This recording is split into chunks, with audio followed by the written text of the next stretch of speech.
दोनों वृक्ष टूट करके धड़ाम से गिर पड़े। ये दोनों वृक्ष जो हैं नल, कुंवर और मणिग्रीव थे। एक कुबेर की संतान है। सरोवर में नग्न स्नान कर रहे थे।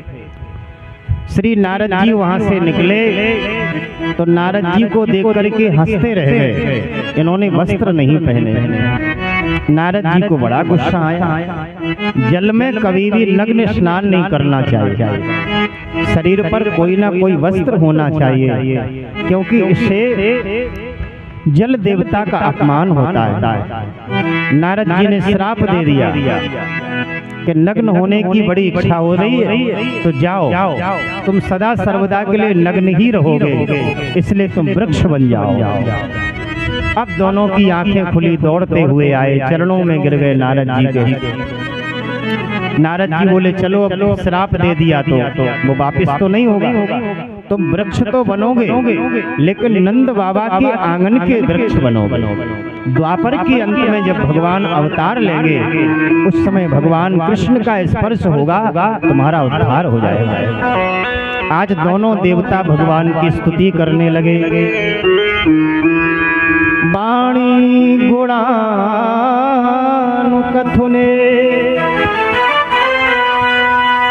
श्रवणौ कथायां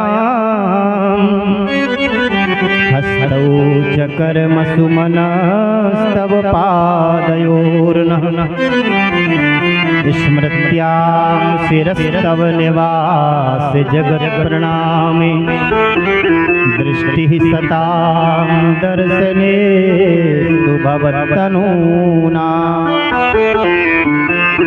वाणी गुणानुकथने, मेरी वाणी, मेरे हाथ, मेरे पैर, मेरे कान, मेरी नासिका, मेरी आंखें, इस सब प्रभु आपका गुणगान करे, एक एक अंग की महिमा गाए। और अंत में भगवान का दर्शन करके दोनों अपने अपने लोक को चले गए। जब जब दोनों देवता चले गए तब आवाज भई गिरने की, और जैसे ही आवाज भई सो मैया, नंद बाबा, ग्वाल बाल सब दौड़े दौड़े आए। और जैसे ही इतने पुराने विशाल वृक्षों को गिरते हुए देखा तो आश्चर्य हो गया, ये कैसे गिर गए, ना आंधी ना तूफान, एकाएक कैसे गिर गए महाराज। तब कुछ छोटे छोटे बालक खेल रहे थे वहाँ। उन्होंने कहा कि बाबा कन्हैया को स्पर्श भयो है, वृक्ष गिर गए। तो बाबा हंसने लगे कि अरे बालक क्या कह रहे हैं, मेरो लाला तो छोटो है और इतने विशाल वृक्ष, पता नहीं भगवान की क्या लीला है। अब तो भगवान को ऊखल से बंधा हुआ देखा तो तुरंत नंद बाबा ने छोड़ा और अपनी छाती से चिपकाया। मैया दौड़ी दौड़ी आई, मैया को क्षमा किया गया और भगवान पूरा गोकुल इकट्ठा हुआ। बड़े बूढ़े सब आए, नंद आए, उपनंद आए, महाजन आए, ये सब नंद जी के परिवार के ही लोग हैं। सब लोगों ने आपस में चर्चा की, भैया जब से कन्हैया ब्रज में आयो बड़ो भारी उद्दंड है रहे, उत्पात है रहे, तो फिर कहा कि हो जाए। बोले ऐसो करो, गोकुल को छोड़ के कहीं दूसरी जगह चलो जहाँ हमारो लाला सुरक्षित रहे। ऐसी कोई जगह है? बोले हाँ। कौन सी? तो एक बूढ़े उसमें से खड़े होकर के बोले भैया ऐसी तो मैं एक जगह जानू, वनम वृंदावनम नाम पसप्यम नवकाननम गोप गोपी गवाम सेव्यम पुण्याद्री तृणवीरुधम। उपनंद जी बोले कि नंद जी ऐसी तो एक ही प्यारी जगह है जहाँ हमारो लाला सुरक्षित रहे। कौन सी? बोले वनम वृंदावनम नामो, वृंदावन बड़ा सुंदर वन है वृंदावन, और ऐसे बढ़िया बढ़िया पर्वत हैं चारों तरफ कि हमारी गैयों के लिए घास की वहाँ कमी नहीं है। पसप्यम नवकाननम और इतना ही नहीं, वृंदावन के पास में क्या है? बोले गोवर्धनम, गोवर्धन भी है। और क्या है? बोले सुंदर यमुना जी का किनारा है। अच्छा चलो भैया, तो फिर देरी क्यों कर रहे हो? जहाँ हमारो कन्हैया सुखी है वहीं तो हम सुखी हैं। अब तो अपने अपने बैलगाड़ियों में सारा सामान भरा और सब लोग वृंदावन की ओर जाने लगे। सब वृंदावन पहुंच गए महाराज। और वृंदावन में अपनी अपनी झोपड़ी तान ली। भगवान दूसरे दिन की बात है, मैया बड़े सुंदर सुंदर पकवान बनाए रही है। प्रातः काल ही नंद बाबा कन्हैया उठे बिस्तर से और उठते ही सीधे रसोई घर में। मैया बोली कन्हैया दूर दूर दूर दूर दूर दूर। क्यों मैया? मैया बोली अरे दारी के आज जय जय की पूजा है, इसलिए जय जय को भोग बन रहा है, इसलिए दूर दूर दूर दूर दूर बिना स्नान ध्यान किए चले आ रहे हो। ठाकुर जी सोचने लगे जय जय की पूजा है, मुंह से भी बड़ो क्या कोई दूसरो जय जय है का? अब मैया तो भोरी है। कन्हैया बोले मैया एक पकौड़ी दे दे। ए कन्हैया दूर दूर दूर दूर दूर, जब तक जय जय की पूजा ना होएगी, भोग ना लगेगो, तब तक पकौड़ी ना मिलेगी। तो ठाकुर जी बोले मैया बता तो सही जो जय जय कौन है, जो हमसे भी बड़ो आएगा।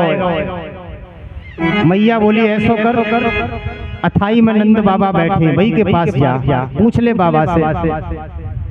मैं तो रसोई बनाऊं, और रसोई बनाते समय ज्यादा बातचीत नहीं करना चाहिए। क्यों? मैया बोली कि बातचीत करने से मुख से थूक निकले और वो थूक रसोई पर पड़े तो फिर वह रसोई भोग की योग्य ना रह जाए।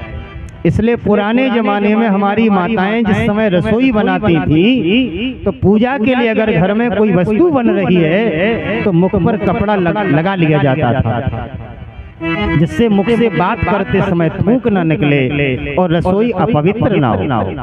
ये पवित्रता का बहुत ध्यान रखा जाता था। अब तो ठाकुर जी नंद बाबा के पास गए तो नंद बाबा से पूछा। नंद बाबा ने कहा कन्हैया ये इंद्र ही हमारो जय जय, ये हर वर्ष इसकी पूजा करें, पूजा करने से जो प्रसन्न होवे जल की वर्षा करे, वर्षा से ही अन्न की पैदावार होवे और अन्न से ही हम सब किसान जीवित रहे। तो इंद्र ही हमको सुख दुख देवे। भगवान बोले नहीं बाबा ये गलत है, कोई भी किसी को सुख दुख नहीं देता है। जीव अपने प्रारब्ध और कर्मों के अनुसार ही सुख और दुख भोगता है। इसलिए यह मुझे दुख दे रहा है, यह केवल अज्ञानता है, वस्तुतः कोई किसी को दुख नहीं दे सकता है। भगवान कह रहे हैं बाबा कर्मणा जायते जंतु कर्मणैव विलीयते, सुखम दुखम भयम क्षेमम कर्मणैव विपद्यते। सुख दुख हानि लाभ एक कर्म से ही प्राप्त होता है। इसलिए ले आओ गिरिराज जी को ले आओ। इसलिए हमारो देवता तो प्रत्यक्ष गिरिराज है। अच्छो कन्हैया अगर गिरिराज की पूजा करेंगे तो इंद्र नाराज तो ना है जाएगो। ठाकुर जी बोले बाकी चिंता छोड़ दो, इंद्र भले ही नाराज है जाएगो, हमारो गिरिराज रक्षा करेगो, रक्षा करेगो पक्की, बिल्कुल पक्की। तो खाएगो भी, बोले प्रत्यक्ष खाएगो। अब तो समस्त ब्रजवासियों ने कहा कन्हैया की जहाँ खुशी वही हमारी खुशी। आज से इंद्र की पूजा बंद और गोवर्धन की पूजा प्रारंभ है। चलो भैया हम सब लोग अब गोवर्धन ही चलते हैं, गिरिराज जी की पूजा करेंगे। समस्त ब्रजवासी अपने अपने छकड़ों में पकवानों को भर भर करके महाराज गोवर्धन की ओर जाने लगे। आइए हम लोग भी और एक भजन के माध्यम से गोवर्धन चलें। श्री गिरिराज जी का पूजन होगा, फिर उनकी परिक्रमा होगी। जो भी परिक्रमा करना चाहते हैं आरती के बाद वह परिक्रमा कर सकते हैं। जो भी बोले बाके बिहारी लाल की, श्री गोवर्धन बनाए गए थे गोवर्धन, श्री गोवर्धन महाराज, हम महाराज।